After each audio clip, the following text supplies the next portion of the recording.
Yeah, check 1 2, check 1 2. Is this mic on?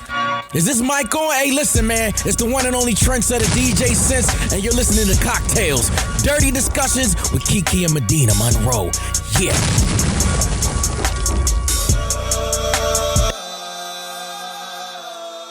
Today's cocktail is called You Need to Talk to the Lady or That Man. So the ingredients you're gonna need to make this are a 1/4 cup of pomegranate juice, 1.5 ounces of bourbon, and to make it hit, get into, this is Madam whiskey. You're also gonna need 1.5 ounces of raspberry liqueur. I'm using a Chambord because I don't know what else to use it in. And then we're also gonna use the juice from half of a lemon that comes out of a lemon like this. Have you ever seen this in your grocery store? And then we also have some pomegranate arrows for garnish and some ice. So we're gonna take our shaker and then we're going to put 1.5 ounces of bourbon in here. I'm gonna be honest, I'm not cracking open Madam Bourbon whiskey, whatever she is, until the time calls. We'll do a 1/4 cup of this. I'm gonna get my Sandra Leon and just eyeball it. And then we're going to do 1.5 ounces of the Chambord. This is making me feel like we should really top it off with a little bit more bourbon. So we'll, ooh, Trump, get back. It's not for you, all right. Chambord, and then we're gonna add in juice from half the lemon, which I didn't really juice it, so this is another eyeball. I would say if you're gonna measure 1/2 ounce to 1 ounce. 1/2 ounce. So I just squirted that all in my eye. The devil is alive. And then, oh, wait, pause. You don't have to stop it. And a little splash of simple syrup. So what we're going to do is we are going to take our shaker and shake it up really good.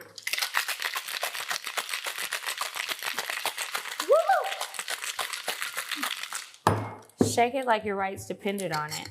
And then we are going to take our rocks glass, put some ice in it. We will strain our mixture into this rocks glass.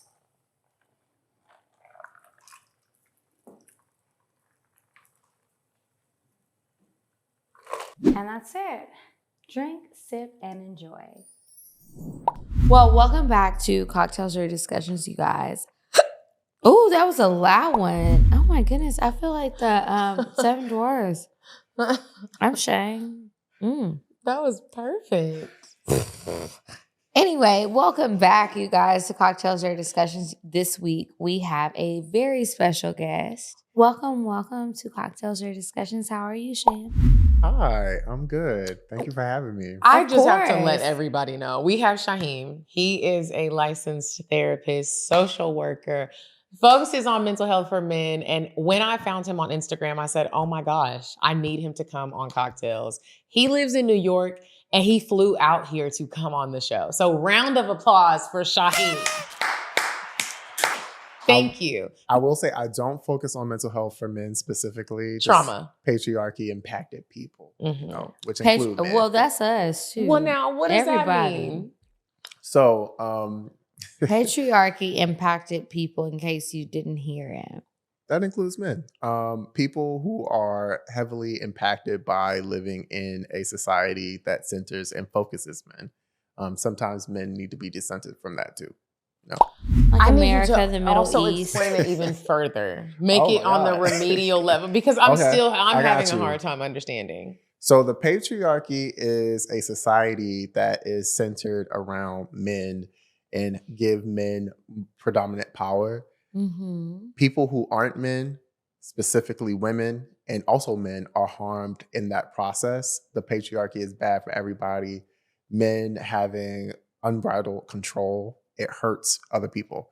And my goal and my everything is connected, mind you, like white supremacy, patriarchy, things like that. My goal as a clinician is to connect people to community, which is the opposite of what patriarchy seeks to do. How do other men feel about what you do? There are some critics, but there are also some people who love it. So what do the critics say? Because the people who love it, we can assume safely you like what you're doing. But the critics, what are their criticisms? Typically, like with any system or any, institution or society that's built on one thing, anybody who challenges that thing is going to be met with like some backlash. A Right. lot of men feel like I don't hold women accountable in the same ways, which is not true. Just because everybody needs to be held accountable for their own personal choices. But also, I am going to highlight systemic issues that largely impact any marginalized group of people, which includes women. A lot of them call me a panderer, which is wild considering that I don't. But does that make you mad? No, I don't care about. And I feel like it wouldn't make you mad if you know all it's the the truth. time where people say, "Oh, this person is pandering," when they sympathize or empathize. Usually, it's really empathizing with a group. People say, "Oh, they're pandering." People who are not emotionally in tune do not move me. And I don't mean any offense when I say that, but if you cannot feel your way out of a paper bag, there's nothing that you can tell me about myself. You can't even tell yourself about yourself. And can you break down? And I'm always the one to be like, can you break down? Because sometimes people will be like, well, they'll be quick to like respond to something and you don't actually know what was said. You feel attacked. What do you think emotionally in tuned means? So being able to fully feel your feelings, a lot of people believe that they do, they don't. Being able to fully feel your feelings, being able to be in tune with those feelings, understanding where those feelings come from, and being able to non-identify with those feelings and to understand that other people's feelings are just as valid as your own. That is what emotional attunement is. Being able to feel, being able to grieve, process things as they come and go with life, and not projecting outward or internalizing and shaming yourself. That is emotional attunement. A lot of people don't have that. So maybe that was a good question, but maybe to get a better understanding for the listeners, instead of saying at the most basic level, let's take it to the mid-level. What does that actually look like when somebody is not in tune with their feelings and they're in a situation and they have this reaction where it's like, you really need to seek help? Sometimes people do that as a dig. People say, oh, you're undiagnosed. You have this issue. You might be XYZ disorder, condition, whatever. People will use it as a dig sometimes. And then sometimes it's like, it's a dig too, but it's real. And you do need to see the lady or the man. How does it appear for people to be like, okay, well, this is my friend, or this is my man, or this is my brother, whoever, and I see these things and I need to encourage them to get help? What does that look like? Encouraging people to get help? Yeah, but what are things that could happen? Let's say we're at a bar, the three of us. We're at a bar. Somebody is very fidgety. So it seems like, oh, maybe you got to pee. Maybe you need to go relieve yourself. You need to do something. But you realize everything is very anxious, you cannot sit still. You're getting easily irritated by every single thing that happens or does not happen. Things like that. How does a person who's trying to help somebody notice these things to be able to help? So paying attention to things that signify that somebody may need some more help as far as therapy? Sorry, the gnats. Okay. Are we calling them Donald Trump? Donald Trump is in I'm trying here. to understand the question. Are you saying okay, so I'm saying like, identify? Maybe it's not how to identify the issue, but what are some red flags that are not normal that we might brush off? So you go out with somebody and, oh, he's just always really antsy. But it's like, no, bitch. Sometimes when people are really antsy in a situation, they could be drinking too much caffeine, but they also could be on drugs, or they also could have severe anxiety and they need to seek professional help. Because being fidgety and being anxious and moving a lot is a lot different than something else. Or, So one, I'm always going to encourage that people don't diagnose strangers. If you don't have a personal relationship with a person, you do not know what can be contributing to that. They can have Parkinson's. You never know. And the point where I would say you should think about encouraging or introducing the idea of seeking professional help to a person is when their behavior is impacting their ability to live healthily or to function with groups of people. Like if they have a hard time connecting with others or being able to live themselves, their lives, if it's impacting areas of life like work, if it's impacting like interpersonal relationships, if it's about hygiene. Hygiene is another one. That's a really important factor that comes in. That's your health. If they are impacting their own health, if they are doing things that negatively impact significantly areas of their life, that's when I would say think about introducing the idea. But I will say you cannot force people to get help, and you cannot make someone ready to receive that help. Mandated care or forcing people to do things, it is a very tricky thing in this field. And it is possible that it can work, but it is much harder to get people to lead the horse to water and to make it drink. So you got to make sure you introduce the idea, but not force it or try to control a person. It's definitely hard to get grown men to be led to the water. When is mandated care appropriate with your professional opinion? I think it... Wow, that's a loaded question. I'm going to be honest with you. Is it? But Yes. I think it's a loaded question that needs to be asked because here's the deal. And when we spoke on the phone, I kind of was telling you like candidly, like there is a lot of discussion right now where women, specifically heterosexual women, are like, I know a lot of people, I won't point or say any names, but they're in my family where you're with somebody and they're saying things like, I think he needs to be diagnosed. Like I'm dating someone or I'm married to someone who is undiagnosed and I don't even know how to get them to go because you can't make a grown person go and get seen for help. This is true. I mean, and it's very hard. And I feel like the women need sometimes if you're dating someone where you're like, I think he has a problem, you just need the confirmation like this nigga does have a problem. He might not ever get diagnosed. Does that make sense? It makes a lot of sense. It's actually an issue that I come up against a whole lot doing this work, like women having a hard time trying to keep their male counterparts like accountable. And you want to be with them. Yeah. So here's the reality, the harsh reality of men in their mental health. Oftentimes they refuse to take care of it. It impacts the people around them negatively. And it isolates them from community. And oftentimes, especially in the Black community, Black men have, like, when they're older, like a lot of Black men find themselves in like care facilities instead of being surrounded by and loved on by family because they have not taken care of their communities. And that's a huge part of your mental health. It allows you to connect with and to be centered with other people around you. But if you refuse to do that, it catches up with you later on in life. It's a reason why a lot of men are predicted to die earlier oftentimes than women is because they don't take care of themselves as much statistically. Why do you think that they don't? I mean, you're a Black man. Patriarchy. It goes back to men being conditioned from the time that they are children to disconnect themselves from their humanity, their emotions, to not cry, to not feel, to not express except for anger. And when they are taught that from a very early age, they kind of like disconnect from that ability to know when something is wrong and to express and show signs of weakness. A lot of times men are conditioned to believe that showing emotion is a weakness. So they keep that to themselves. Same thing for when they are not feeling well physically. You're supposed to tough it out. You're supposed to power through.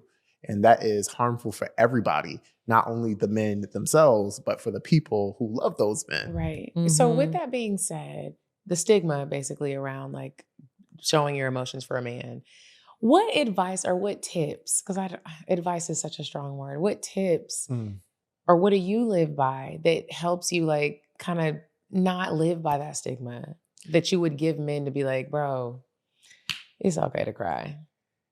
Let me tell you something. There is a freedom that comes with allowing yourself to be exactly who you are and not pressuring yourself to fit into this model of what you've been taught to be. A lot of people, and this goes beyond just men, but a lot of people live their lives in so much shame around exploring identity outside of what they've been taught. And that alone forces people to live in these boxes their entire lives, which creates, if you ask me, just a lot of misery. And my advice, or what I would encourage people to do, is to take a step back, actually ask yourself the questions, who am I? That's where it starts typically. And when you're able to actually sit back and ask yourself, who are you? What do you need? What do you want? How do you actually feel about your life? What is working? What's not working? You can take stock and then figure out what you need to do next. A lot of people live their lives refusing to question themselves. I always tell people, as a therapist, I am a professional question asker. And a lot of times people just need the right string of questions to get their gears turning. But you have to be introspective. And part of that is being able to ask yourself questions. When do you think you started asking yourself questions? That's a good question. Isn't it? I feel like I take my job. I'm a baby Oprah. I feel like I just started asking myself. I thought I was always asking myself questions, but I'm at a point in my life now where like, I'm asking questions. And sometimes it's really difficult. Like it almost hurts your own feelings. Sometimes you feel like you're hurting your family's feelings because you see where you come from and you start to address not just the negative things, but a lot of times the negative things are the things you have to address. There are some positive things there, but then there are some things where you're like, wow, like we really got to fix this. And if we don't, we won't have that community that we dream of. We won't have that relationship that we really want. We won't have a healthy relationship with ourselves. And so I do wonder, like, I'm old. So like, when did you start to ask yourself? Because I think the earlier you can ask yourself, you can maybe avoid some things. Believe it or not, it was not early in life. I would say, and I'm going to double back a little bit and say, like, the people you surround yourself with is crucial. I will Talk say, about it. I will never forget the moment one of my friends asked me when I was going through a breakup, and it was like a really, really tough breakup for me. And I just found myself in these cycles of like trying to search for myself in other things and other people. And this friend asked this question, and this question sits with me to this day. And I think that sparked that desire to be introspective and ask myself questions. And he asked me, like, why are you so afraid to be by yourself? That's a question a lot of people don't ask. Yeah, They'd rather be with someone else. It's painful. And it's a question that you really don't hear men even try to dissect. Because society doesn't even look at men as like, you're not trying to not be by yourself. Only women are looked at like that. You don't really think of the man who's wanting to keep being in a relationship. Being a man is very isolating for a lot of men. The men I work with deal with it in silence a lot. You are not supposed to show weakness. It is something that is conditioned out of boys up to men. It's something that is, unfortunately, it is a deep part of our culture, of our society, across racial lines, across class lines, like that boys and men are conditioned not to be able to be fully expressive, which is key to being a human being.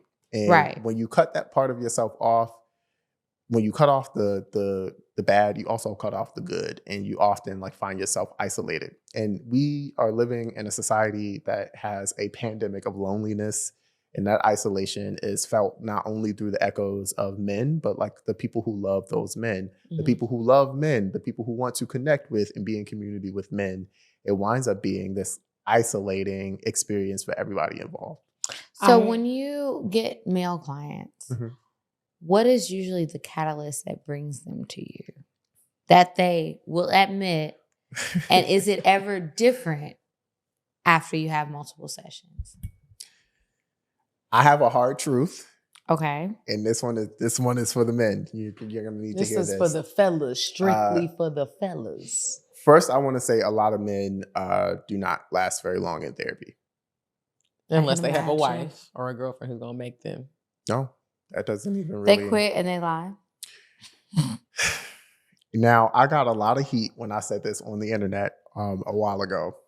Oh, say it. Welcome to the club. It's going to be a clip. Oh, God. Men hate to hear this, but in order to be in therapy, you have to be willing to be accountable. And the right therapist who is going to actually help you grow is going to hold you accountable.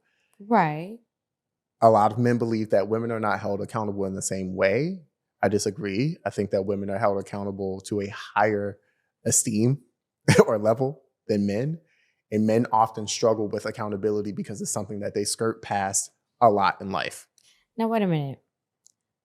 what does a woman's accountability have to do with this man's accountability for his own actions?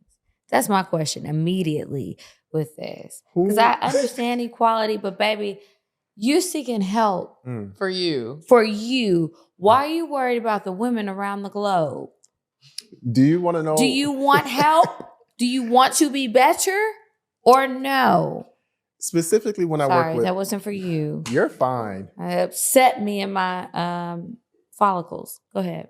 So specifically when I work with straight men, one of the first questions... when I work with straight men, one of the first questions I ask that often gets like the most pause and that has literally caused like full meltdowns in session. How do you treat the women in your life?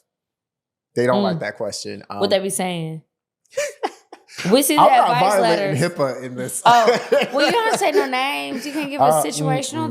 That's still. I can say that a lot of the times men, when asked that question, they believe that they are treating women in their lives better than they are. If a man brings up infidelity to me, for example, and tell me that they have a history of cheating, I'm going to dig deeper and ask what they think is at the root of that. A lot of the times men believe that that is just something ingrained into being a man. A lack of integrity is not something that I think is ingrained to anybody's personhood. So when you challenge that, they often hightail and run. And I am not a therapist who shies away from holding people accountable, everybody. But as far as your question, what does a man's accountability has to do with a woman's accountability? To that, I ask you... own therapy sessions. To that, I ask you, who bears the load of men who run away from being accountable? Who picks up the slack of the emotional stress of like navigating relationships? Who is the person leading the charge for these conversations, for mediation? Who is the person? Who are the Typically people doing women. It's really interesting that you say that because literally that's not the right response. But oh my God. Well, that's true for me. A few weeks ago, I was in collaboration with a company that was doing it was a yoga situation. It was called Yoga and Mimosas, but there was a panel discussion. And the panel discussion had a therapist like yourself, and it was for Black men's mental health. You want to know what the audience was full of? Women. I'm Black not shocked. women. Of course. Black women. Shocked. You know how many men are in our comments on a weekly, sometimes daily basis saying, y'all just bring down men. Y'all don't want to really learn. We are the ones out here trying. And this is not, I'm not trying to have a sex war. But women try. This is why like literally brands cater to women because women are like, I'm going to purchase this. I'm going to do this. What can I do to be better at this? What can I do to be better at relationships? If there's a couples retreat and it's like better your relationship, the woman is going to be like, baby, we're going on this. Not necessarily men. And so every time like men are in our comments talking shit, I'm like, but what are you doing to better something about men and women's relationships? And that's the part I don't be getting. Why don't you you buying hookahs and Casamigos and bottles and you missing your side tooth? Probably not. Why don't you dragged? why don't, but even the men that aren't doing that, why don't you invest in something that will better your relationship? Or if you don't have a relationship, there's a want for a relationship. Like, why do you think that men don't do that? We exist in a society that allows for them not to be able to do it. Like there are people who will protect, even women who will protect men who are shitty. Who don't. It exists. It starts in the home. Like there are mothers who will protect their sons from facing the consequences of their action and inaction. There are families who will strip their, going back to what I said before, there are like families who will strip boys of their ability to even feel. Like they tell them to shut up, stop crying. And early on in life, they learn that they cannot express themselves. And what would you say to a mother or someone who has a son and they're like, I don't want to be that because I don't want to be that. I really hope I don't have no sons, but let's say I do. What is the way to like not be like that? Well, first off, it's seeing all of your children as equally human. Like those children are people. And when it comes to, I worked as a child therapist for quite some time too. Children are people. That's it, period. And when you like start to notice that there are different people, don't get me wrong. But when you find yourself like refusing to allow one of your children access a full range of emotion, but giving that permission to another child, like you're doing something wrong. Children need a space to process. They are new here. They are learning. You have to give them the space to feel, but also teach them how to do it in a way that is productive. Like teach them how to feel their feelings without like lashing out or not feeling like they're entitled to everything, which is something that kids learn over time. But you have to open the space for them to be completely human and vulnerable. A lot of parents go wrong when they stop that, but that's something that is deeply embedded in our culture in general that we need to question and challenge. And it is that we oftentimes strip not just children, but people of their ability to fully express themselves. Yeah. So with the men who are coming to you and seeking help, what do you think are some things, because this is something I always think about. Okay, you go to someone and you do speak to the man or the lady or the man in your instance about whatever is going on mentally, and you are open to help. You've passed the first step. So we're there.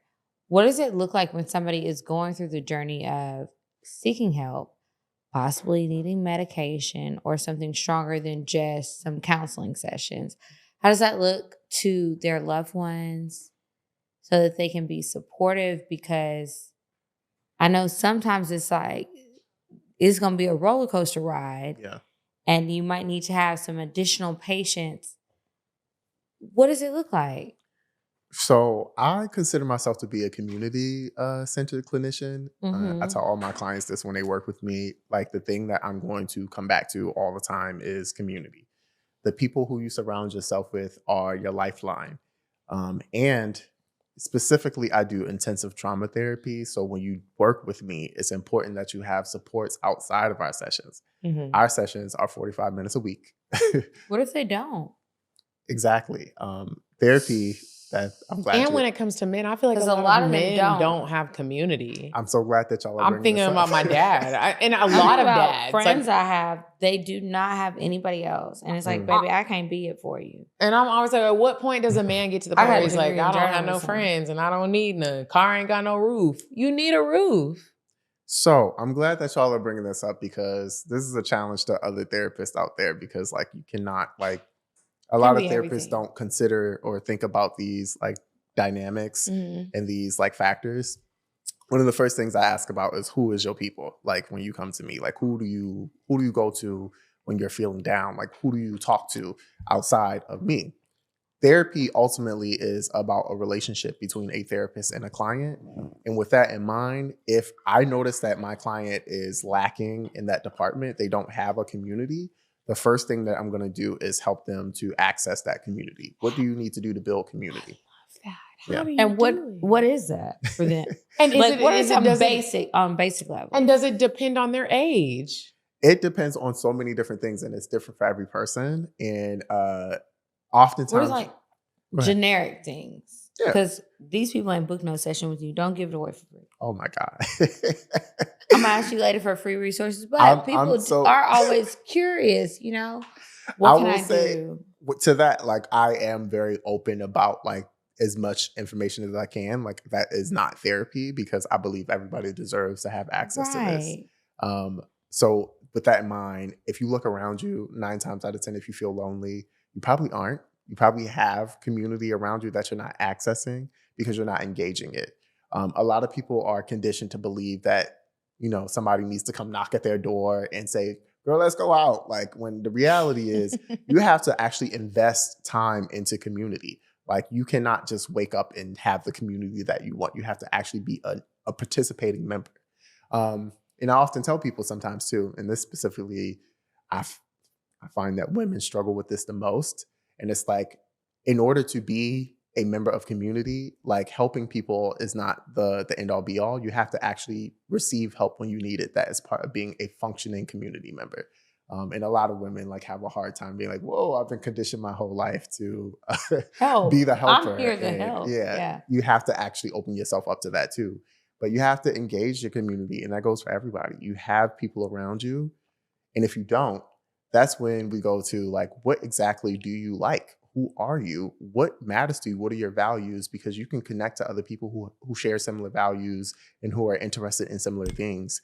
And that is just a jumping off point to how you can connect with people beyond that. But either way, you have to engage. You have to get outside. Yeah, a lot of people don't like that. You have to get outside. You got to touch grass. You have to touch grass. And sometimes online communities are like really great too. And you can meet beautiful people through the internet. But ultimately, you have to be willing to put energy into investing in other people, and you have to show up. I'm just curious. What is it about you that made you be like, this is what I want to do? I actually did not want to do this, believe it or not. Really? Yes. What you wanted to do? Okay, rewinding back. I was a community organizer since high school. I've been organizing around my community, doing community work, working with groups and stuff. I was really active in that department. I did not plan or intend to be a social worker. I only went to school for social work because I wanted to strengthen my skills as a community organizer. I was really interested in helping large groups of people to get justice, truly. Like, I grew up in Baltimore, in the hood, down the hill. Shouts out to y'all.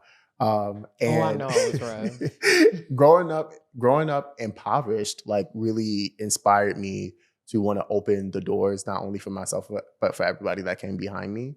So it just so happened that I went to school for social work because one of the people I met while community organizing was a social worker, and she was a macro social worker who would help people like protest and like organize things like that. And that was what I was really interested in. But when I went to school for social work, I found that I was being taught these skills to be a clinician. And not only that, when I graduated, my mentor, like, I was going to go back to like my old steez. I was like, I'm about to go work with groups of people. You was like, fuck y'all. She said, you need to get your boots on the ground. You need to work with people one-on-one. And I did. And she actually helped me get my first therapy job. And it was when I actually started doing therapy where I was like, fuck. I'm good at this. Not only am I good at it, it feels good. And You're making a difference. It really made me feel like it felt like something that aligned with my spirit. Like, and I can't foresee myself doing much of anything else. I can see myself doing other things, of course. I'm not going to limit myself. But you wouldn't leave it. It's going to come with me no matter what I do. And I think like having the background in community organizing helped me to see this differently. A lot of my colleagues, great, amazing colleagues, I have so many amazing ones, but so many people go into this field of work without the idea of community in mind. And that was always centered when I was coming through. Like, I care not only about the individual sitting in front of me, I care about them. I care about the people around them. I care about the way that the people around them impact them. I care about the society. I care about all of the pieces together, not just the person in front of me. And that person in front of me is impacted by everybody outside of that room who they deal with on a daily basis outside of seeing me every week. And I'm not going to let the person sitting in front of me come and refuse to be accountable to those people and also refuse to acknowledge people around them that aren't accountable to them. I feel like when I found you on social media, because I found Shahem on Instagram, and that is what your page bleeds, literally. It bleeds that. And I was like, this is wild. I could feel like you can feel when somebody's putting their energy into something. The people that fuck with Cocktales, they know Kiki and I have been putting our energy into this for almost 10 years. Like, we believe in it. I felt it. I was like, wow, like, whether you were licensed or not, can you come on the show? Like, that's a talent, like a God-given talent, if you will. Like, to be able to want to help people to recognize where you fault in your emotional intelligence. And I've gotten to the point where I hate the term emotional intelligence, but it is real. It's like, if you're someone and you're out here in this world and you're dating and you want to be married or you want to be in a relationship of whatever this kind, because there's a lot of different kinds, there is a certain level of emotional intelligence that you have to learn. Even if you think you know everything, you still have to learn certain things. And so that really does show through your Instagram page. Thank you. Like, you're welcome, because nigga, I was like, I don't even know him, and we need to have him on. I don't even need a call. We need to have him on. I appreciate that, and I received that. Thank you. Thank you. Thank you for receiving that. I wanted to ask you, for all of the daters out here who are, what are some ways that somebody can help? Like, and when I say help, I mean like you're dating someone and you're like, I'm really about to call this. Not even dating. Maybe you're married to them. You're like, I'm going to end this. But then maybe they hear this episode and they're like, maybe he does have a problem and he needs to be diagnosed. Maybe he needs some medicine. Like, what are some ways that people can help someone that they love, that they don't want to give up? And I say it so passionately because like I know a few people right now that are like dealing with people, whether they're married or dating or have babies by them, and they're like, I don't want to end this, but like I have to for my own mental health. But I also know that he is probably struggling with something and he won't admit to it. Like, what are ways that a heterosexual woman can help her heterosexual man? Well, okay. The thing is. It's loaded. It's loaded, but like the thing about it is that people are so individual and unique. God, I hope I don't get in trouble for saying this. A lot of the times, the thing you is, can't help them. No. Well, sometimes, I wouldn't say a lot of the times for that one, because I believe that innately people on a soul level like really want to connect to other people and they want that help. There are unfortunately some people who are so lost in the sauce of how they were like conditioned that they can't get there. But it's not that. What I want to say is that, because I don't know if I can say this as a therapist, but a lot of the times people just need a different approach. One of the things I do as a therapist is like, you got to walk people to it slowly. So you got to love them enough to want to walk them. No, it's not even about, love is important, don't get me wrong, but it's not just about love. It's about like the approach. Some you got to people trick them a little bit.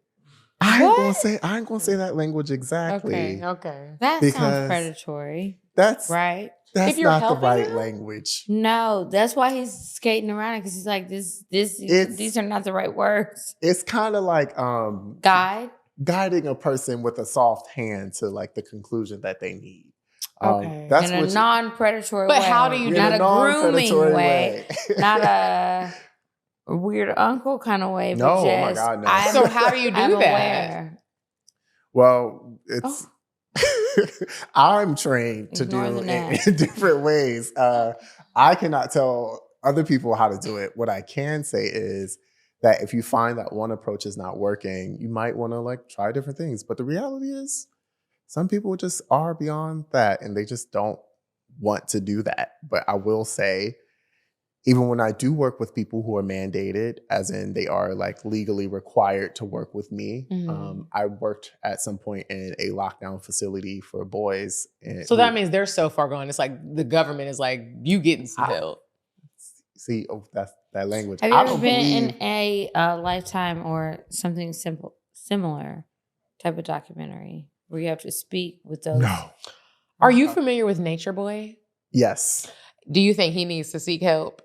I believe that he is going to get some mandated care, like very soon. Do you think he's going to get some care? Or do you think he's just going to go to jail? No, he's in prison. He's in prison for life. Got stabbed. He just got shanked the other night. He's going to probably get murdered there.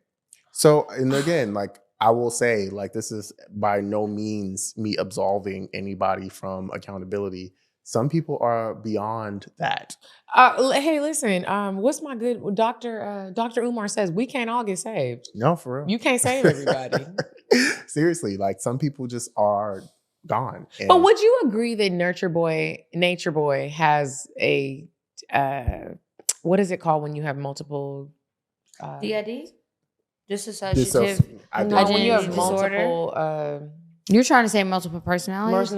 But it's called dissociative identity. Would you agree that he has that? Because when I've been in the YouTube funk lately. That's something for a psychiatrist, right? Legally, because I do not know him, I cannot diagnose him. You're so professional. You are so Because we cannot be fucking up his licensure. I just wanted to know what he thought. He can't say it. He will get fucked up in the game. We've had some therapists on here that fucked themselves up in the game. Well, but didn't nobody find out. They went to school and they come back and they say they're a life coach, and that's how you get around that. That's what we learned. Oh, okay. That's why I be asking them questions like, where you licensed at? And I check. Yeah. I saw it's licensed and ready. Listen. I think it's interesting. I do watch a lot of true crime. We both do. Mm-hmm. Outside of Lifetime and Investigation Discovery and those channels. There's other ones. And I watch them and I think it's so crazy. Not in the other way that y'all be getting mad about, but I do think it's crazy. When there's things that's going on and people let it skate. So I asked it before, but I'm going to ask it again. Now that we've had this conversation, we're at the end. For our listeners, and think about women and men and others who are listening to the show, watching the show, and they're dating somebody and they're like, this motherfucker is crazy. But not jokingly crazy, but it's like something's off. Someone and those are not the best words, but that's how they're saying it. Someone not you. In their life? Yes, someone in their personal life. Lacey Peterson what probably are said it. maybe 3 to 5 small things that you could say, hey, look out for this, because while you might be reasoning with it, making excuses for it, sweeping it under the rug, these could be big red flags for a bigger issue. Doesn't mean that it absolutely is, because he's not diagnosing anybody who he has not seen because he is a professional. But you might find yourself in a river. A few tips that he's going to offer to you for free and be appreciative. What you got? There are some signs that I would definitely pay attention to if you are engaging with a person. If they are dishonest, like a lot, or just in general. About little things too. Little things, big things. It doesn't matter if they're dishonest. Just dishonesty. My mama died. Your mom lives in Kansas. I had a friend that was like her baby daddy said that his mom died and then his mom called her. Oh, wow.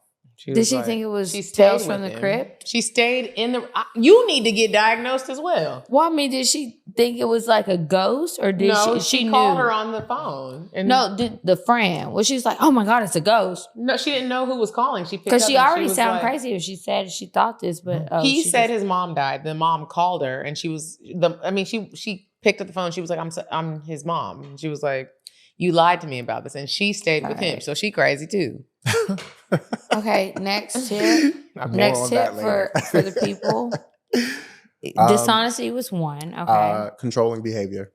What does controlling mean? Because I feel like a lot of y'all bitches need to know what controlling means. Trying to dictate what a person does, how a person feels, trying to control or remove someone from their autonomy or their ability to make decisions for themselves. So for this audience, people isolation? Need examples. Isolation is another one, but that is controlling behavior. But control, can you give an example? So if someone's like, well, you give the example. So a very common example when it comes to dating is like, you can't have friends that are X, Y, and Z. Now, and is that a common example of isolation as well? Like that might hit women and men. I feel like that goes together. You can't have friends that don't have boyfriends. That's an example. So what I will say is, it is important to find people whose values align with your own. Okay. Right. It becomes controlling when someone has values, like they don't care about like having friends of X, Y, and Z, but you do. If you try and make a person's values change. Now, that is not to say that you cannot bring up to that person how that makes you feel and you cannot express yourself. But if that person is clear that that is not their values and your values are misaligned, if you try to force that person to have the same values as you, that is controlling. You're the problem. I love that you... It's not that. I wouldn't say the problem. Somebody is a problem, and this is not going to work. I'm glad that you said that, though. Misaligned. Would rather say that. Because I don't want you to think I'm just like trying to make you... No. Let me tell you something that I'm in a relationship, a fully committed relationship. I don't like the club. Yeah. And I'm very like open about that. When my man goes to the club, they stop going to the club. It's not appropriate for people in relationships. And so like You're bringing up a perfect thing. That's exactly what I mean, right? If you feel a way about your man being in the club, you present that to your partner and you give them the opportunity to decide whether or not they'll do the things necessary to change that. Mm-hmm. You don't force them, but you provide like the details of what Well, it's I making locked them him. comfortable. I did lock him up. Say it again. I locked him up in the house. You are the problem. Say Okay. the I don't force them part I'll for the just people go in the ahead. back. You cannot force somebody's You can't force that values to nigga. align Y'all with your can't force own. these niggas. And men, you can't force the women. It's a two-way street. And if it's really that big of a problem, you need to address yourself. I think one of the things, and this is something like, one, let me say, doing this work forces you to like have to examine parts of yourself that you don't want to, my Lord. But I'll say one thing that like you really learn through this process is that a lot of people try and force alignment where there is none. Sometimes your values are just so misaligned that you don't belong together. Say that again. Sometimes And your that's values okay. are so misaligned that you don't belong together. And just accept it. Something better is going to come. Something that you want is going to come. You know what Amen to example I love to that. give my clients? I love to What? tell them, like, if you was walking through a desert, and I mean you was dragging yourself through that desert, you starving, you thirsty, you ain't ate in days and weeks even, and Ooh. you were dragging 2 bags of garbage, and I came up to you. I know and it's funky. I came up to you while you're dragging these bags of garbage after you drag yourself through this desert. And I had a big old plate of food with everything that you love on it. And I reached out to you to pass you this plate and you refused to let that garbage go. How are you going to nourish yourself? And I know that's a long analogy, but How are you going to introduce yourself? Nourish yourself. Oh, nourish yourself. You cannot reach out and grab the things you want if you're constantly holding on to the things that are not it. Catch it. What do they say? It's like a funny like meme, a group of girls, and they be like, "Oh, the women on podcasts." They be like, Exactly. I'm filming with them tomorrow. That's so Oh, you are? funny. and period, because snap, actually snap, love snap, them. snap, snap. Wow. Sometimes when shit hits, you just gotta that. You gotta Woo. Listen, You it felt is. it deep in your gut, huh? I know that's Shahem, when I right. tell you I wish that we could have you, I really wish that you moved to Atlanta so that we could have you as a monthly guest to just like remind men and women, like check in with yourself. Oh. And check in with yourself because you will make society better. I feel like that is the vibe that you bring. That is the advice that you give. People don't like it sometimes. Oh, bitch, I That's don't okay. like it. I don't like it sometimes. Have you ever had a moment with yourself where you're like, oh shit, It's me. it's me?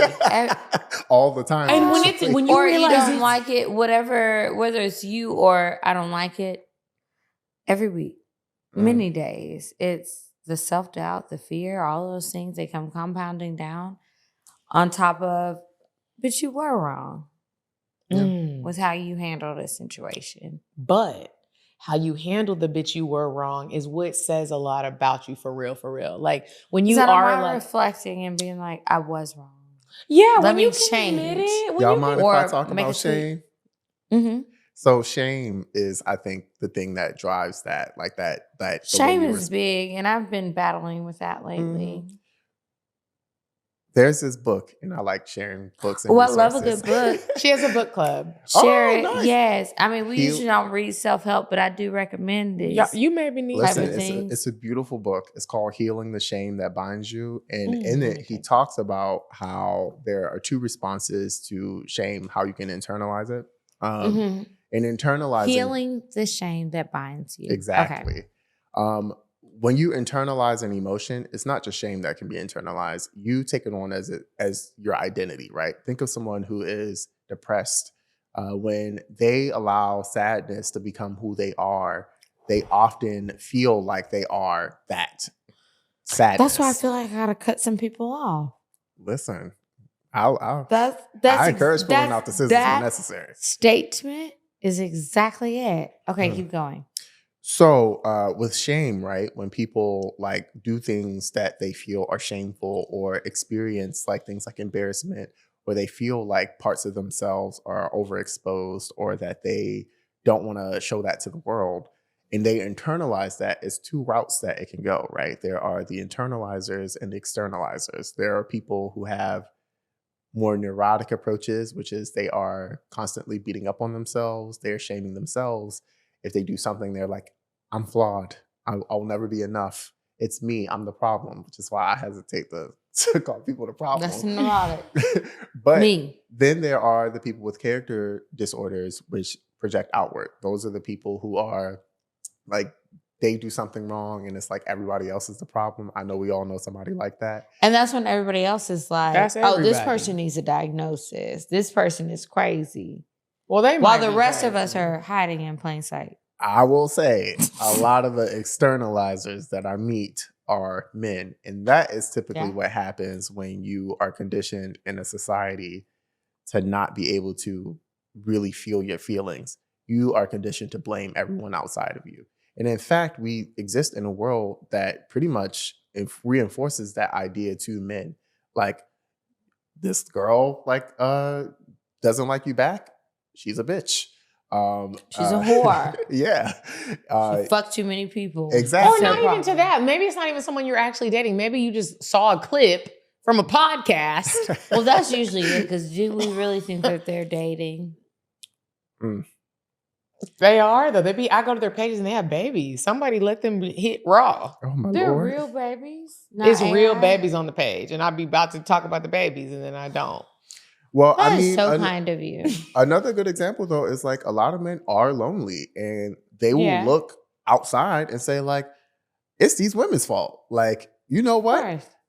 The They women cuss us are out not, all the the women time. aren't like as respectful. The women are too masculine these days. The women are this, that, and the third, instead of like being introspective. And so if a man came to you and he was like, it's the women, like what is like because if we made this a clip, what is like the just easy go-to method that you would say, niggas, no, this is what you need to do. Brush your teeth, get the side tooth fixed.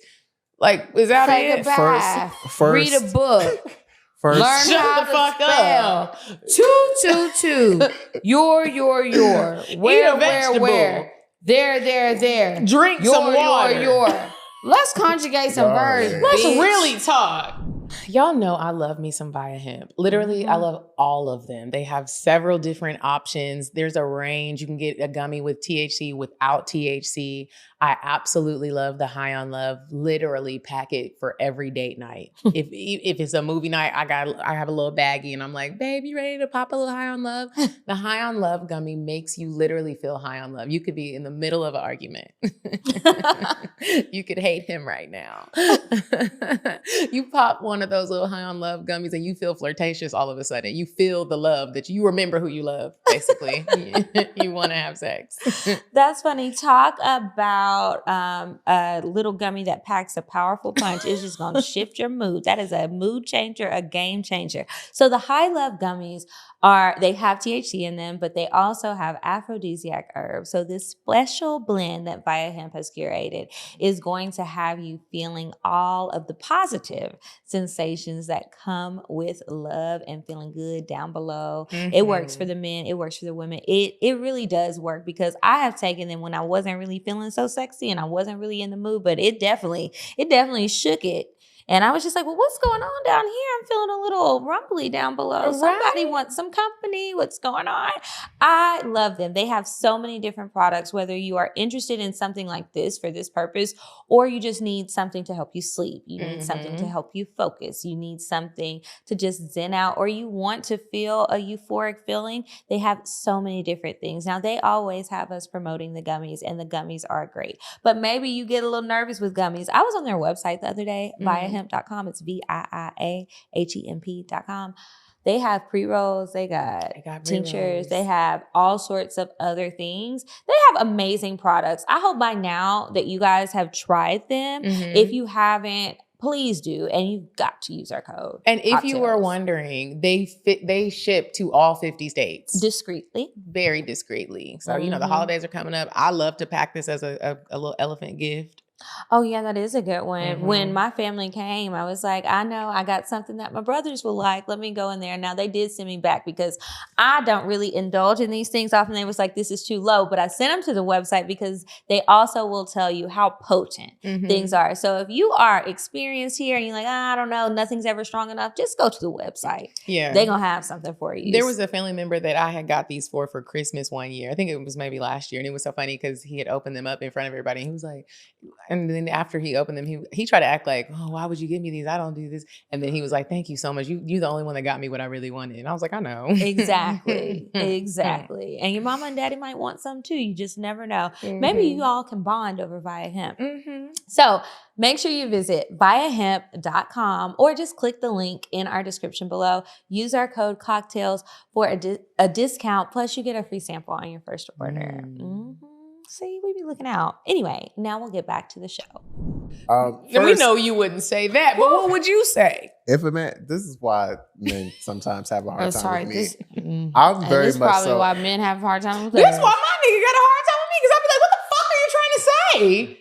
You know, I'm a clinician, but I am black, and I like to be real. We see you, and we love black. I like to be real with my people, and one thing I will say is be fucking for real. Like, you know that fucking for real. If a man comes to me though, and he is like adamant that it is everybody else who is the problem, like that is typically where we. Is that ever true? No. Okay, I just want to say it. It's not true for anybody. It's not true for anybody most times. Like it's never everybody else. You got to take some on. Yeah, like if, like, and I mean, all of us play a role. This is another thing that got me a lot of heat on. Oh Lord, y'all just gonna get me. Y'all gonna get me dragged. No, I get what you're saying. We all play a role because it's like the because we right here with you, Troy. The woman plays a role because bitch say something. You know, I got into a lot of heat a couple years ago because people asked me like, what are some dates that you ask on the first date, like, or in the first couple of dates? One of mine is like, what role did you play in your last relationship ending? And I asked that because everybody plays a role. And people were so upset because they're like, some people like go through abuse, some people go through and it's like, yes, that's true. So what role was you playing, bitch? Sometimes the role is victim, but also like, you know, sometimes and it's true.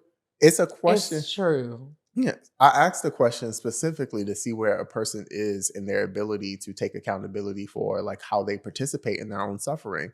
Because a lot of the times, like I can say even for myself, you find yourself in situations where you are signing up for people to mistreat you and you are like quick to like externalize that, right? You hand over your power to other people and you refuse to account for how you actively participate in that. And it's easy to take that role, no matter how bad it got. Yeah. It is easy to take that role, and it's hard to literally speak up and even speak when you are victimized. Even when you are victimized, nobody's taking it. Yes, let's say you get the victim crown. God.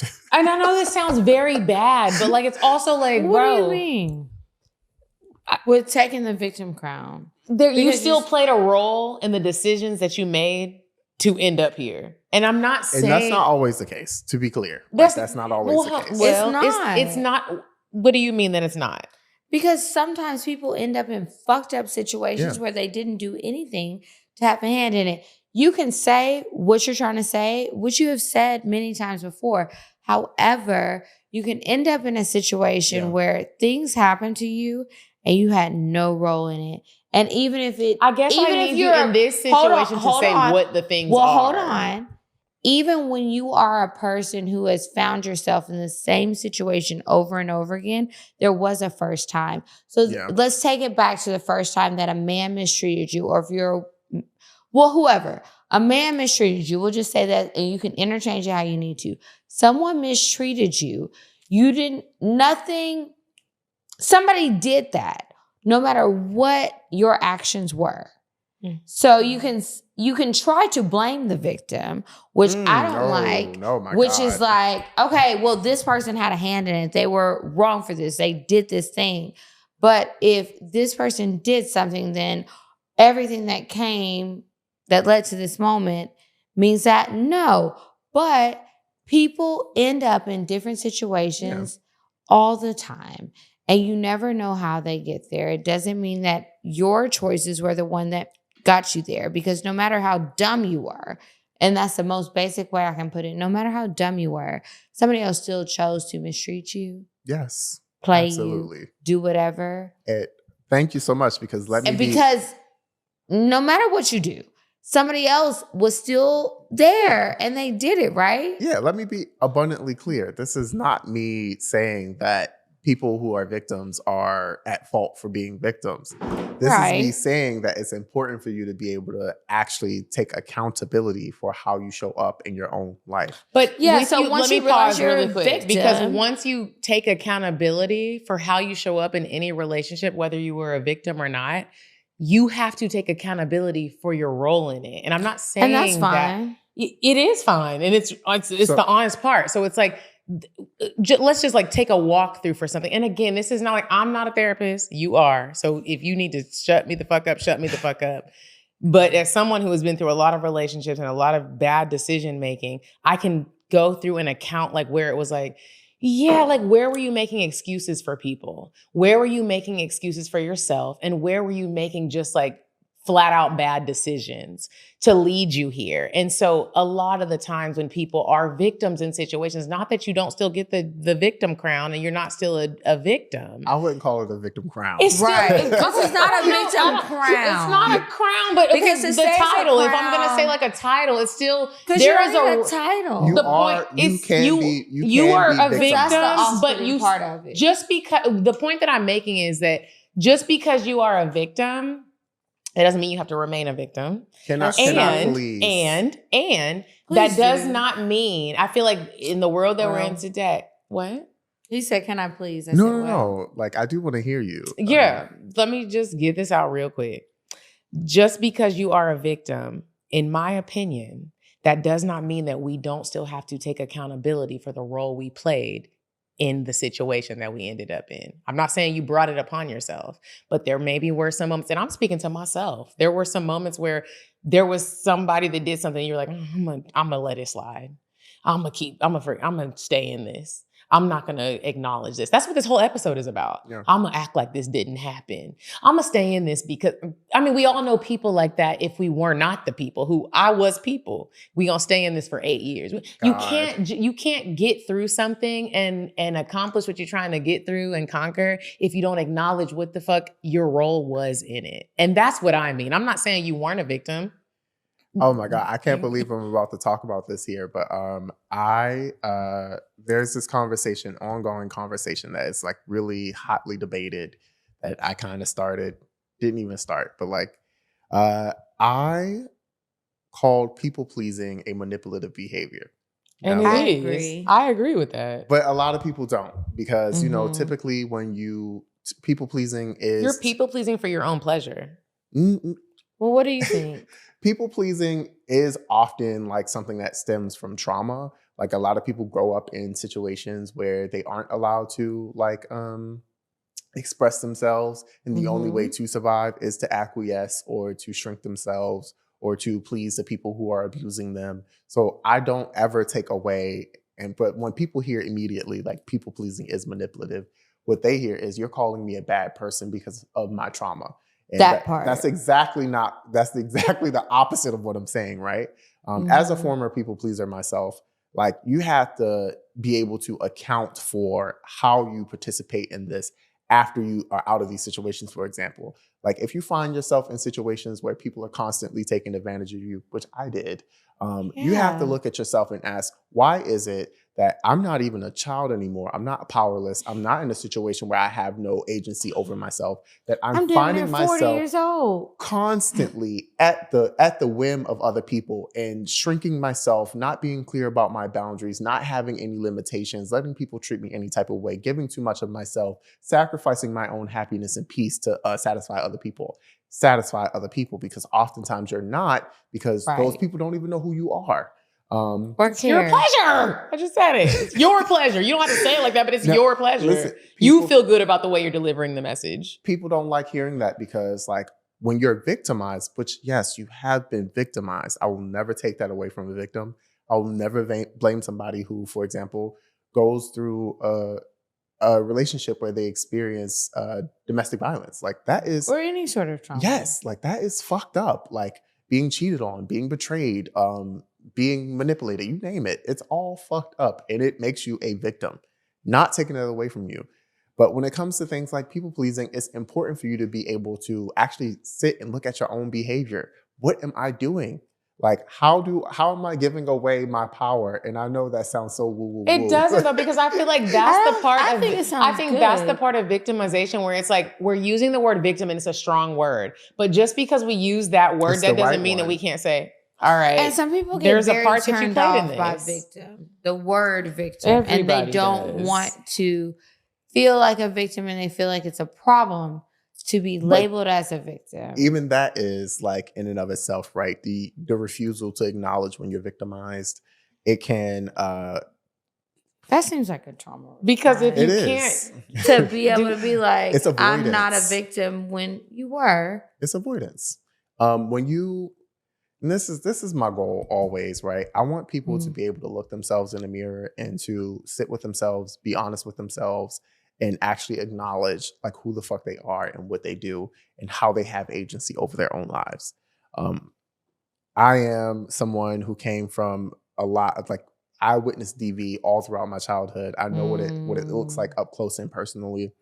And it is like, since I was a child, I'm getting real deep, y'all. Since I was a child, I used to pray that my mother would leave my father, for example. Like it is. Did she leave him? He left her eventually. And it's hard when you put so much of your power and you grow up seeing so many people putting so much of their power in the hands of somebody else. And that is not to say that my mother was not a victim, because she was. And it's not to say that she wasn't like conditioned to be in that situation, because she was. It's to say that in many ways, like all of us can find ourselves in situations where we are conditioned to like give our power away to other people.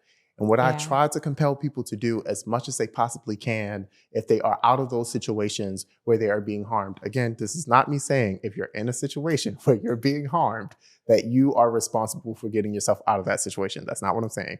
If you are out of situations where you're being harmed, you're away from that person who's an abuser, if you are off to your own and you find yourself in situations where you're letting people take advantage of you, you have to examine that behavior and you have to question, how am I giving my power away? Mm-hmm. And I think that's a very good question to pose to people, because then it will keep you out of a lot of positions that you maybe have found yourself in. Mm-hmm. And it's okay to acknowledge that. I don't like that we're in a world right now where it's like, oh, let's not say certain things because people are going to be offended. No, you need to hear certain things. If you keep finding yourself in a situation, we need to figure out how to get out of it. But let's even like bring the conversation back to the perpetrators, because that's ultimately like how we wind up in these conversations to begin with. The people who are harming and victimizing other people, right? Yeah. Now, here's the harsh reality, that I think is really important to note. It's their family. It's their family. Well, it is. That's often where it's rooted. But sometimes... Wait, it's whose family? Like people who are perpetrators. Mm-hmm. Wait, the perpetrator or the victim? Wait, hold on. Now confused. I'm lost. What you talking about? Well, go ahead. Oh, yeah. Oh. Okay. So the reality is that some people can't be helped, at least not by you. Dr. Umar said it. You can't save everybody. Some people gonna die. And we are gonna die. But some people are so deep within their shame and so deep within that place of like ego that they just cannot like recognize themselves. Yeah. And I just hope that somewhere along the way that we can acknowledge that like we have to step away from people who show us many times again and again and again that they do not have intentions to treat us like the human beings that we deserve to be treated like. Yeah. And I know y'all posed the question, like, what do you do when you want to help someone and they're not acknowledging they're not open, or they act like it's not a problem. Sometimes you can change your approach. That's true. Like I can, because sometimes you recognize, like there's this thing called EFT. Step 1. EFT. Change the approach. EFT therapy, emotion focused therapy is like also one of my favorite modalities, and it really focuses on like the the connection need that's underneath of like your emotional response. Like if you're like, if you're approaching somebody with anxiety, like they do something that you don't like, and you're like, if you nag them, for example, you always doing da da da da da. That's probably not going to be the best way to get somebody to be receptive, and that's just me being honest. But if you like go to them and you say like, hey, like when you did that, this made me feel like I wasn't valued by you, and I don't like that. Like being able to express yourself emotionally. And that's why I feel like a lot of people, like you don't actually like value yourself because they keep doing these things that you don't like and you don't speak up. Well, that has nothing to do with them and has everything to do with you. See, I disagree because I think like there are, and this is like, I promise you, this is not me saying that like all relationships need to be abandoned. I believe that there are people who, just the way that relationships can hurt us and we can be like victimized in relationships and people can perpetuate harm. Those relationships can heal us too. There are people help people and we can heal each other. Like I can't tell you how many friends I've had come into my life that have bettered me as a person because when I was acting out and like, I'm from the hood. We used to like nuck if you buck every time there's a problem. I can't tell you how many friends have set me down and said, yo, relax.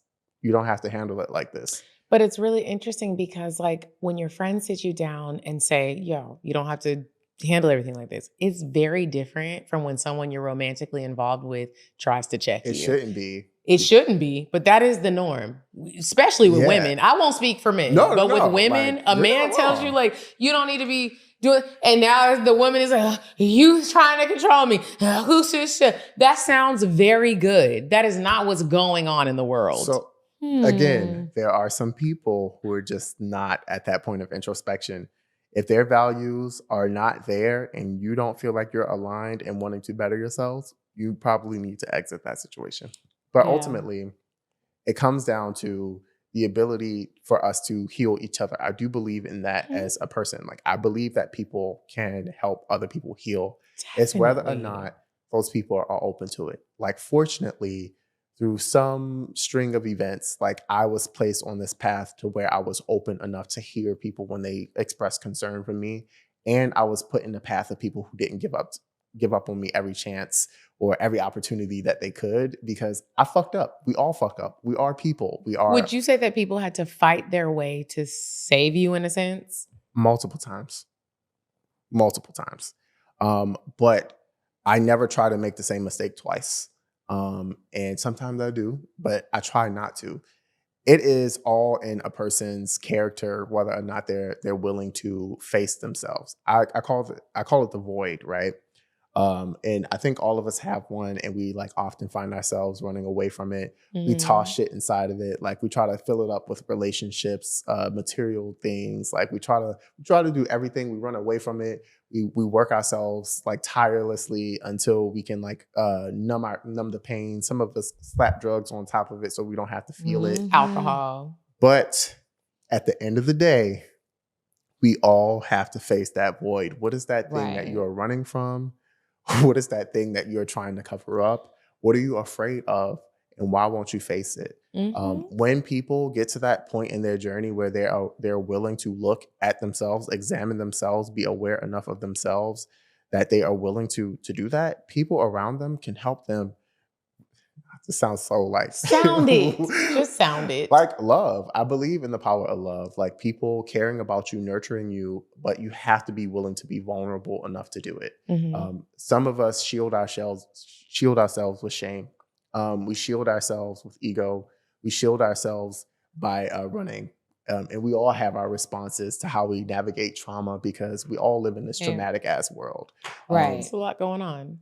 But it is the ability to say like, shit, I need to work. I need help. I need to work on myself. And all of us. And I want help. I need help. I can't do it by myself.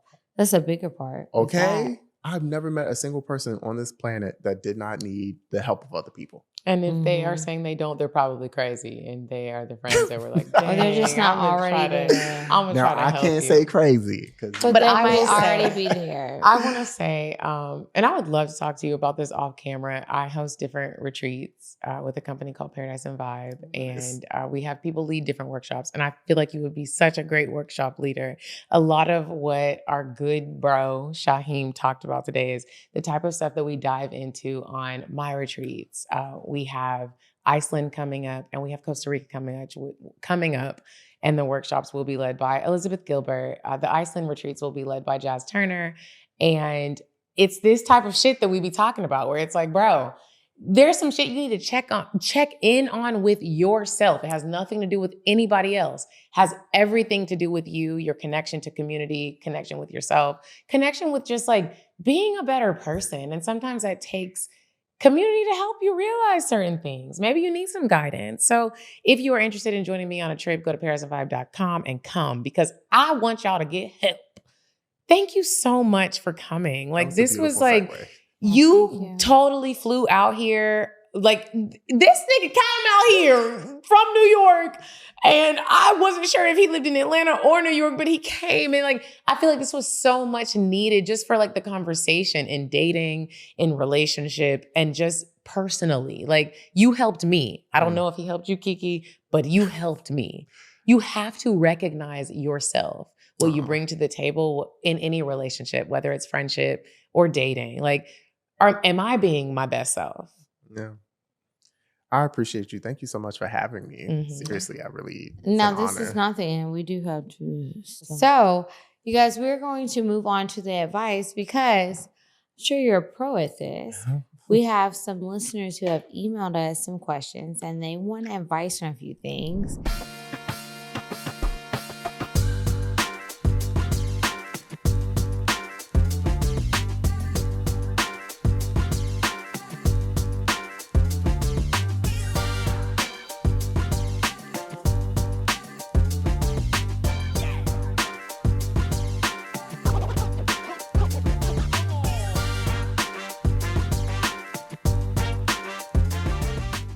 This is our advice letter.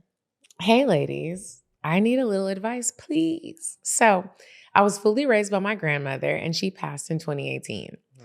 I also never really had a good relationship with my mom. Me or my grandmother never really had that relationship that we needed from her. Also, my brother was sentenced to 13 years in 2015. Dang. So, to make a long story short, when my grandmother passed in 2018, it's like I don't even exist to my family anymore. I've even lost every friend I've ever had, including my best friend, throughout these years. I try to look at the good side of things, since also, besides everything, I did marry an amazing man back in 2020, and he's been riding this journey with me. But he's literally all I have. She put that in all caps, all I have. And it's scary sometimes because even though he's a good man, I can't expect him to understand how lonely it is not having friends or family, since he has his mom and his dad, as well as 5 siblings.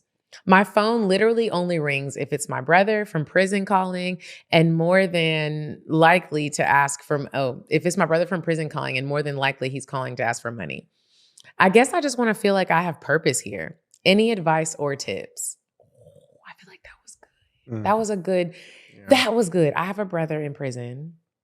He don't be calling asking me for money because he knows I'm not going to give it. But what advice would you give her? Well, first, I just would acknowledge like that I can't imagine how much grief comes with losing so many people close to you in your life. I know that is heavy and my heart goes out to you. That's first. But with that in mind, I hope that you are connected to like at least some professional help to help you with the grief side of it. But if you want to create or build community, I'm going to start with what I said earlier, right? And it's like, what are your interests? What do you care about? Like, what are you passionate about? And how can you intentionally build that out with people in your community, like outside of your husband? So I actually do this thing with my clients that I really love. We create a bingo card, and on the bingo card you can place like you get one free space, only one. The middle one, right? Like one. normal bingo. But you put things that challenge you to do something different, like on a weekly basis, to like talk to a stranger, to sign up for a group, to go out, or to invite somebody, call an old friend. You know, all of those things can go on one bingo card, and you challenge yourself to get bingo every week. And it is a way for you to like not only like keep up with the idea of like engaging community, but to challenge yourself to see a life outside of what you have currently. Like, you don't want to put too much pressure on like one relationship. It's not really healthy. And I know you do. It sounds like she doesn't want to. My advice is challenge yourself. Consider the bingo card. I personally really love the idea. Go to a restaurant by yourself. Join a book club. Like, you know, and again, you probably have more community than you know. Call that old friend. Call that person who was really nice to you that you never really engaged. We all have a larger, a wider community than we think. And oftentimes we are deeply loved a lot more than we know. And to add to that, I will say, y'all know I'm a real estate agent, and a lot of what I've been learning in the classes that I've been taking to just expand the knowledge is about connections. Literally what you were just saying, and like how you can apply that to business and your sphere of influence. And your sphere of influence is typically in this little device right here. So there's people in here that, like you said, you have nobody but your husband. But baby girl, that's not true. It's not true. And it comes with like you literally you are at war with yourself. You think people don't want you to contact them, or maybe you are fearful of contacting people. Call people in your phone that you haven't talked to in a long time. I have been challenged to do that with certain classes that I am enrolled in right now through real estate. And literally every person that I call, I'm like, fuck, I don't want to call them. Like, I haven't talked to them because sometimes it's people where it's like, I haven't talked to them in so long. Like, they're going to be like, bitch, why are you calling me? Or it's like, I don't even know who this is. And what it has turned out to be is beautiful conversations about where everyone is at in life. And so I challenge you to do that in your life, because you said, I don't have anybody but my husband. That's just not true if you have a phone. And I know you have a phone because you sent us an email. So there are some people that you're just choosing to not contact. And sometimes, I'm not saying like, I'm a real estate agent, so I am hitting people up where I'm like, I'm a real estate agent. You trying to buy a house or you trying to sell? You don't have to do that. You could just be like, hey, how have you been? And that's how I start my conversations. Hey, how have you been? The amounts of conversations that I've had about like how people have been, some people are good, some people are bad. But the conversation is beautiful because life is going, whether you want it to or not. And so like, call people. If you have a number in your phone, bitch, call the number. How have you been, girl? What you up to? I saw you had a baby. I saw it on Facebook. Are you dating? What are you doing? You have to start creating the relationships that you want if you feel like you're lacking them. You say you don't have no friends, all you got is your husband. It's not like people in your life know that that's all you have, because you're probably presenting it like that's not all you have. So be honest. Would you stop thinking about what everyone wants? Stop thinking about what I want, what he wants, what your parents want. What do you want? What do you want? It's not that simple. What do you want? What do you want?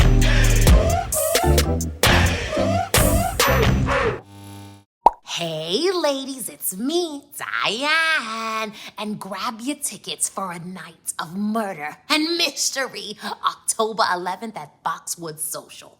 Listen up, Coffee Bean Dean is teamed up with Paradise and Vibe to have the ultimate murder mystery dinner. I mean, there's professional actors, dinner, and crime. Make sure you click the link in the description and get your tickets now. Bye.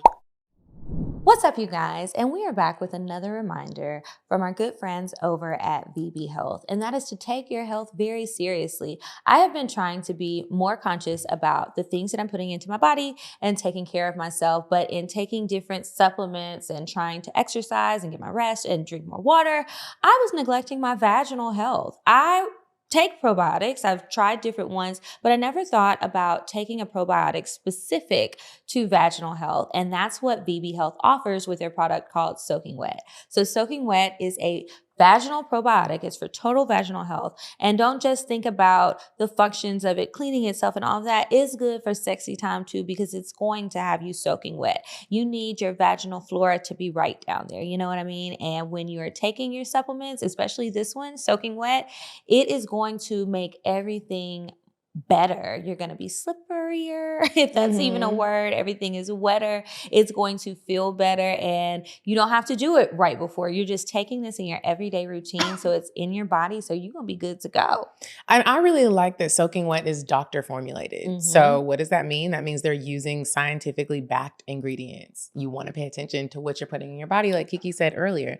VB Health has a simple mission, and that's to create supplements that actually work. All of VB's supplements are made in a CGMP certified manufacturing facilities to ensure the purity and safety of their products. Amen to that. So VB Health is so generous, and they want everybody's vaginas to be happy and healthy, slippery and wet. So they have given us a code for our listeners. If you either click the link in the description box below, or just go to soakingwet.com, that's SOAKINGWET.com, and use code Cocktales, COCKTALES, you will get 10% off your order. So make sure you're visiting, again, soakingwet.com, get your vaginal probiotics, start taking them, have a happier, healthier vagina, and use our code Cocktales so that you can get 10% off. And now we'll get back to the show. Back to our guests. We appreciate you so much for being here today and being a voice for so many people who maybe don't know how to articulate their feelings. A lot of people don't. They still don't. That. But and they still you probably help them with, this this is what I meant. I know that people are going to feel that when they listen to you speak. And if they don't, maybe just play it back again before you start commenting. Just listen and see if something he said, and then don't cuss us out about it. Talk to your mama. I feel like this is a very helpful episode for the community. So. I know it was, because it's like there's so many people, men and women, where it's like a man might be like, I don't know what I'm going through and how to deal with this. And they still might not know, but they're going to hear this and be like, okay, I do need to get help. They might not get it. Get some goddamn help. He's licensed in New York.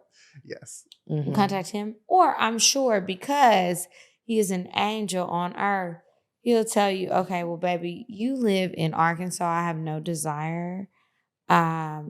These are resources like google.com. He's going to tell you what I tell you, but maybe it'll sound better coming from him. Get Charles Black, well, whatever asses. Get your black ass in some help. Whatever asses, because some of them ain't that. Get on the goddamn internet. Get some help. Don't you want to be better and feel better? And if you don't have the healthcare coverage, we cannot help you. Oh. And if you're not getting help, delete your dating app. Stop. What is it called when you are... I don't know, but I know you need to go to healthcare.gov. Polluting the dating world. Stop. Get out of it. Get some help. Book him. Don't book me, my caseload is full. Or if you can't do that, read a book. There's lots of other options. Write in your journal. Choose help. Don't choose to comment to us. Anyway, you guys, we love you. Please be blessed. If you let everybody know where they can find you. I am on Instagram, TikTok, Threads at Shahem with a 5, so 5 HAHEM. Do you have anything coming up that people can come to or attend? And it's okay if you don't. I just want to make sure you can plug that here. Ironically, I'm doing a panel on men's mental health. Y'all need to attend that. When? Yes. October, send us the link. I don't know the sometime exact in date. October. Is it in New York? I also don't know if I want y'all to pop up on me in case these comments are vicious. I'm not going to tell y'all where event. This probably come out after your damn event. Right. In case those comments are vicious, I'm not going to tell y'all where to find me. Okay. Well, I guess he doesn't have anything to promote. So we do, because we are traveling around the world, and Medinah already told y'all she's going to Iceland and to see the Northern Lights, right? Because that's the big thing this year. This is a once-in-a-lifetime opportunity, unless you're going to live to be 300.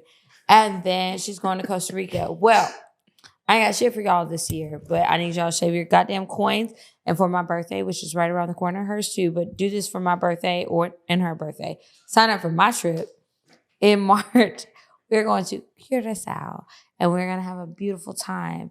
They fry their wings crispy, all flats extra hard, like a Atlanta girls like, without asking. They also are polite, which is not something that we're used to here. The water is clear. You can see fish in there. You can do all sorts of beautiful things. We're going to have rooftop parties. There will be couples. There will be girlfriends. My sisters are coming allegedly. I hope y'all aren't trying to meet them. But lots of people will be there, and it's going to be a good time. I'm so thankful to everybody who's already signed up for the trip.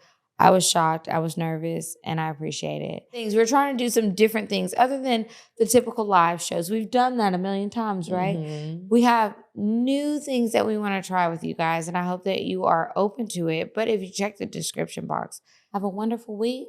Thank you guys for listening, and goodbye. Goodbye. Bye. Bye. Bye. Bye. Bye.